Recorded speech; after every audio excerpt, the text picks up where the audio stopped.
కార్యక్రమం ఇట్లాంటిది జరుగుద్దని దురదృష్టవశాత్తు కూడా ఆలోచన చేయలే. వేదిక మీద ఉన్న పెద్దలకి, ఇక్కడికి వచ్చేసిన కాంగ్రెస్ పార్టీ కార్యకర్తలు కానీ, నాయకులు కానీ, అన్ని పార్టీల నాయకులకి అందరికీ నమస్కారాలు తెలియజేస్తున్నాను.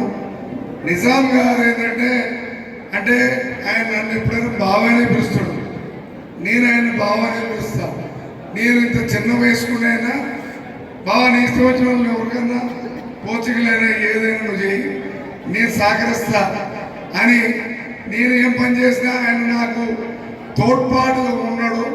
ఇప్పుడు ఆయన మన మధ్య లేకపోవడం మాకు ఇప్పుడు మన లింగగిరి, శ్రీనివాసపురం, అమరారం, అంజలీపురం, తర్వాత లక్కారం, తర్వాత సర్వారం, తర్వాత కొండాయిగూడెం, గానంకొండ ఈ ఏరియా కాకుండా మరియు మఠంపల్లి మండలంలో కూడా ఎటువంటి పంచాయతీలు ఉన్నా, భావన పంచాయతీలు ఉన్నా, ఒక అర్ధగంట వస్తున్నా నువ్వు అర్జెంట్గా వచ్చే ఇద్దరు కలిసి వెళ్ళిపోదాం అని చెప్పి మాకు తోడుగా ఒక పెద్ద మనిషిగా 65 ఏళ్ళు ఉన్నా, మాకు 50 ఏళ్ళు ఉన్నా కానీ అంత వయసులో కూడా జెడ్పీటీసీగా, ఎంపీటీసీగా, సర్పంచ్గా చేసి అంత పెద్ద మనసుతోటి మాకు సహకరించిన నిజాం బావ గారు ఇవాళ మన మధ్య లేనందుకు చాలా